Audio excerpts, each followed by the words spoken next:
मित्रों नमस्कार। आज हम बात करेंगे हमारे पड़ोसी देश चाइना के बारे में, क्योंकि अब हम तृतीय विश्व युद्ध के लिए लगातार चरणबद्ध तरीके से आगे बढ़ते जा रहे हैं और हम देख भी रहे हैं कि परिस्थिति लगातार नेगेटिव हो रही है और इस समय में चाइना की धूम मची हुई है। लोगों को तो लगता है कि चीन एक बहुत अच्छी अर्थव्यवस्था है और बहुत अच्छी स्थिति में है, वहाँ के वेपन्स बहुत अच्छे हैं, वैज्ञानिक अनुसंधान वहाँ बहुत सारे हो रहे हैं और कुल मिलाकर एक भय का माहौल व्याप्त है कि चीन जब लड़ाई में उतरेगा तो इस देश का क्या होगा। लेकिन आज हम बात करेंगे कि चीन की दुर्गति की, चीन के अंदर क्या हो रहा है। आपको हालांकि खबरें बाहर नहीं आती हैं, लेकिन हैरानी इस बात की है कि चीन 2026 में बहुत बुरी पोजीशन में आने वाला है आर्थिक रूप से।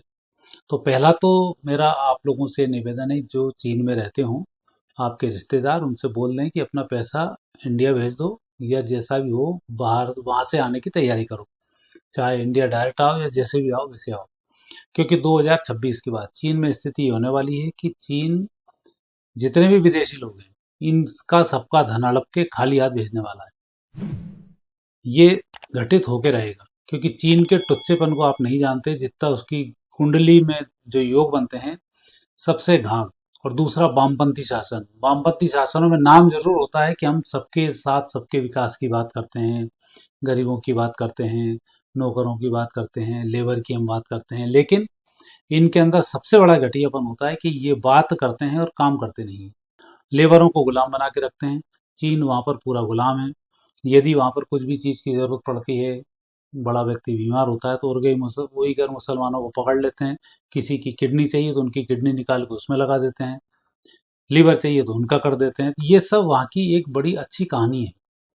आप कभी घूमने जाएंगे, लोगों से बात करेंगे, आपको मालूम पड़ेगा। चूंकि ये मीडिया के थ्रू बाहर नहीं आ पाती बातें, तो स्वाभाविक आपको पता नहीं पड़ता है। लेकिन जब हम चीन की कुंडली पे एक निगाह रखते हैं तो चीन की जो कुंडली है उसमें मकर लग्न में चंद्रमा विराजमान है, राहु तीसरे स्थान पर है, मंगल सप्तम भाव में है, शनि अष्टम भाव में है, सूर्य केतु बुध हैं भाग्य स्थान पर, शुक्र हैं दसम भाव में, गुरु हैं द्वादश स्थान पर।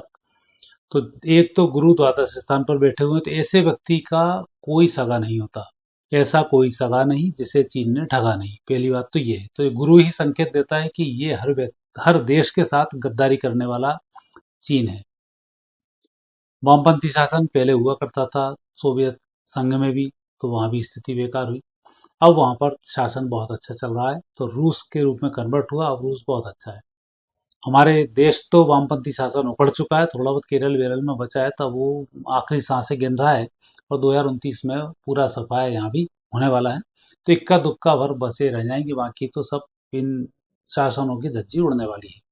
चीन की बात करते हैं तो चीन में जो शासन बना है लंबे समय से, वो उन्होंने गुलाम बनाए हुए हैं। जैसे आपने देखा सोवियत रूस में भी कई सारे प्रदेशों को जोड़कर एक बड़ा संगठन बनाया था। गोर्बाचोव आए, रूस की विदाई हो गई। अब सोवियत संघ की स्थिति बिगड़ी, अब चीन की स्थिति वैसे ही बिगड़ने वाली है और ऐसे ही वो ग्रह योग है। जबकि गोर्बाचोव के समय में सोवियत संघ टूटा था और अब वही स्थिति होने वाली है चीन की भी। चीन आने वाले समय में बड़ी आर्थिक संकट से गुजरने वाला है। आर्थिक संकट के साथ साथ वहाँ की जनता भी विद्रोह करने वाली है। विद्रोह नहीं करेगी तो जनता काम तो करेगी नहीं। वो जानबूझकर किसी को काम करने के लिए लगाए तो वो काम बिगाड़ना शुरू कर देंगे। तो कुल मिलाकर वहाँ की आर्थिक अर्थव्यवस्था डिस्टर्ब होने वाली है, इंडस्ट्री वहाँ की नष्ट होने वाली है।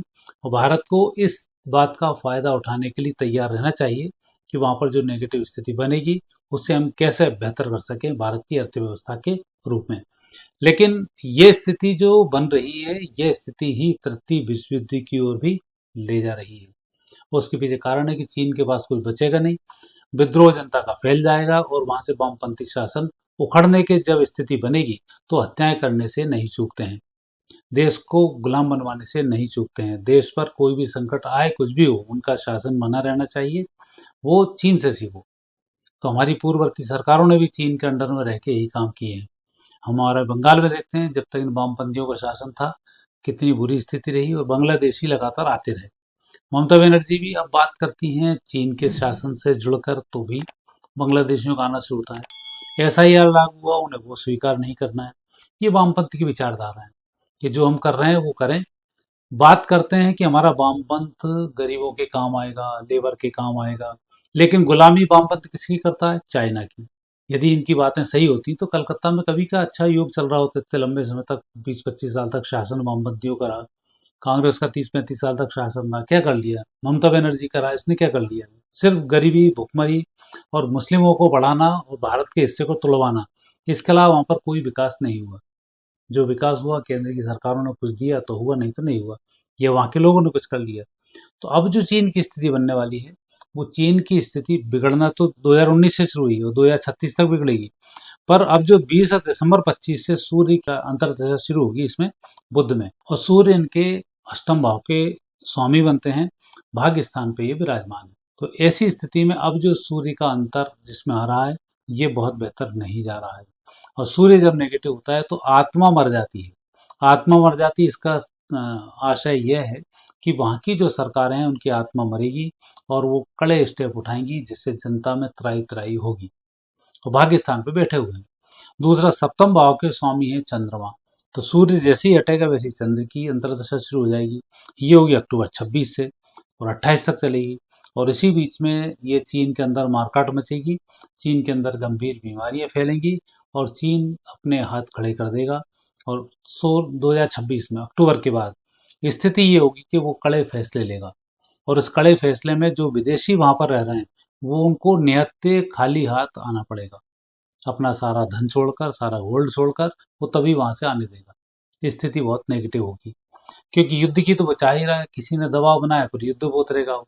युद्ध ही एकमात्र ऐसा हल होता है जब विपरीत परिस्थिति होती है, जिसमें कि नेता लोग अपनी इज्जत को बचाते हैं और आगे बढ़ते हैं। चाहे सत्यानाश हो जाए एक अलग बात है, जैसे जेलेंस्की, खुद इस्तीफा दे दे ज्यादा अच्छा है, नहीं, लेकिन इस्तीफा नहीं देना है, चाहे देश का कुछ भी हो जाए। तो ये नेताओं के लक्षण होते हैं। तो ऐसी स्थिति वहां पर बनने वाली है अक्टूबर 26 के बाद। लेकिन अक्टूबर 26 तक दुर्गति ही दुर्गति होने वाली है। अभी तो वहां पर आग लगी, अब वहां पर आने वाले समय बाढ़ आएगी, आने वाले समय भूकंप भी आएगा और आने वाले समय में तेज हवाएं भी चलेंगी, सब उसके लिए नुकसानदायक साबित होंगी। और सूर्य जैसे ही प्रवेश कर रहा है 20 दिसंबर के बाद, तो 20 दिसंबर के बाद स्थिति वहां पर ये होने वाली है कि वो नेगेटिव नेगेटिव नेगेटिव ही होता चला जाएगा और पॉजिटिव बहुत कम हो पाएगा। वहाँ का मेडिकल साइंस भी फेल होने वाला है, वहाँ की इंडस्ट्रीज भी फेल होने वाली है और वहाँ विशेष रूप से स्वास्थ्य से संबंधित नेगेटिव स्थिति बढ़ने वाली है। ये वहाँ पे संकेत मिलते हैं। बुध की महादशा है, बुध छठे भाव के स्वामी भी हैं और भाग्यस्थान के स्वामी भी हैं और भाग्य में ही ये विराजमान है सूर्य के साथ में। तो ये जो सूर्य, केतु और बुध का भाग्य स्थान पर भ्रमण हो रहा है, ये अच्छे संकेत नहीं दे रहा है और इन पर दृष्टि अब पड़ेगी। जो शनि आएगा वो भ्रमण करेगा तीसरे स्थान से। तो ऐसे समय में तीसरे स्थान पर जब शनि का भ्रमण होता है, व्यक्ति अति उतावलापन में कोई कोई निर्णय ले लेता है, वो निर्णय घातक सिद्ध होते हैं। अभी आपको लग रहा हो चीन शांत है, कुछ है, चीन निर्णय ही नहीं कर पा रहा है कि हम अपनी व्यवस्था को संभालें या बाहर बढ़ें, इसलिए तत्काल उसने पाकिस्तान से हाथ झटकार के चुपचाप बैठ गया। और अभी स्थिति होने वाली है अमेरिका और चीन की, वो भी बहुत नेगेटिव होने वाली है, तो वहाँ भी स्थिति बेकार होगी। अभी कुछ कुछ चीज़ें पकड़ में आई हैं, तो उनका भी जो होगा वो भी नेगेटिव जाएगा। और चीन अभी युद्ध की प्लानिंग कर जरूर रहा है ताइवान के साथ में, लेकिन ताइवान की प्लानिंग अभी नहीं होगी। जब अमेरिका बिजी होगा तब ये ताइवान पर हमला करेगा, तैयारी वो पूरी है। और ताइवान की स्थिति ये है कि यदि ये ताइवान से लड़ेगा तो ताइवान इसको इतना डैमेज कर देगा कि चीन कभी सोच भी नहीं पाएगा और चीन को सैनिक नहीं मिलेंगे। इसलिए वो रोबोट बना रहा है, रोबोट आर्मी बना रहा है, बिना पायलट के विमान बना रहा है, इसलिए उसको पता है क्या स्थिति होने वाली है। और ये सब अक्टूबर 26 के बाद से होना शुरू हो जाएगा। तो अभी जो चीन के दुर्गति का समय है, खाद्यान्न संकट का समय है, व्यापार व्यवसाय में डूबने का समय है और जनता में विद्रोह फैलने का समय है। और अब वो सब व्यवस्थाएं 2026 में शुरू होने वाली हैं और अक्टूबर 26 के बाद से इसकी दुर्गति होने वाली है। और कहीं बीच स्थिति में युद्ध की कहीं कुछ नेगेटिव स्थिति बच जाए तो चीन को बहुत बुरे मुंह की खानी पड़ सकती है। इसलिए चीन अभी शांत रहेगा, बीच बचाव की मुद्रा में नहीं आएगा, सिर्फ भारत से ही और भारत के अंदर के मुसलमानों को सनकाने का वो काम करेगा और उसमें वो बहुत कुछ हद तक सफल भी होगा। वो सफल इसलिए होगा कि उसको तो भारत में आग लगानी है, भारत को नुकसान पहुंचाना है। और असफल इसलिए होगा कि भारत की जो सेना है, भारत की रक्षा है, वो इस चीज को कंट्रोल कर ली। और जिन जिन लोगों को ये उकसा रहा है, जिन मुस्लिमों को उकसा रहा है, उनकी पोल भी खुल जाएगी। और पोल खुलने के बाद जितनी अच्छी स्वतंत्रता से वो भारत में रह पा रहे थे, उन सब की स्थिति इनके खिलाफ नेगेटिव होती चली जाएगी। तो अभी जो समय चल रहा है, वो सिर्फ चीन के मुस्लिमों को ही पागल बना सकता है। यहाँ के आतंकवादियों को बेचकर यहाँ के लोगों को आतंकवादी बना सकता है, महिलाओं को आतंकवादी बना सकता है, और नाना प्रकार के संगठन वो हिंदुस्तान में खड़े कर सकता है, पाकिस्तान और बांग्लादेश की मदद से, और उसमें वो सफल भी होगा। लेकिन असफलता उसकी तब हाथ लगेगी जबकि भारत उसको कंट्रोल कर लेगा। जैसे आपने अभी देखा, लाल किले के पास बम फोड़ा तो पूरे डॉक्टरों का एक भंडा फोड़ खड़ा हो गया। अब ऐसी स्थिति दोबारा होने के योग नहीं बनते हैं। और फिर ये नई हरकत करने वाला है। एक तो बंगाल के चुनाव में करेगा, फिर महाराष्ट्र में ये हरकतें करेगा, और फिर इसके बाद ये साउथ में स्टालिन जैसे लोग हैं, इनके थ्रू ही आग लगवाने की कोशिश करेगा, ताकि भारत में बेमनुष्यता फैले। ये अब उसके पास काम 2026 में बचे हैं, और अक्टूबर 26 तक वो इन कामों को करता रहेगा।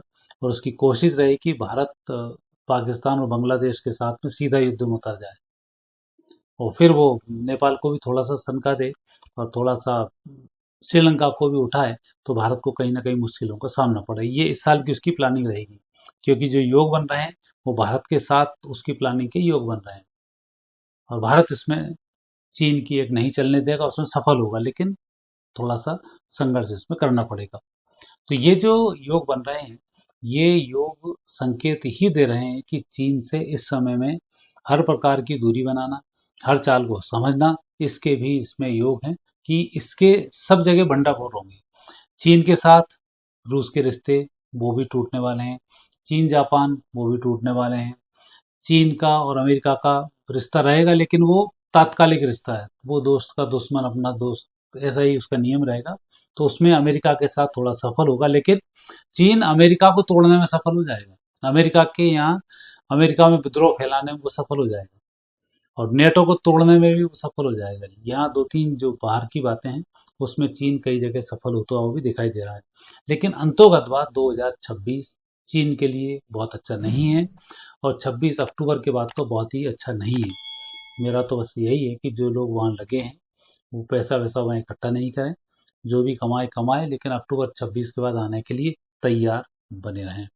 तो मित्रों, आज इतना ही, फिर नए विषय के साथ आपसे भेंट होगी। आज्ञा दीजिए, नमस्कार।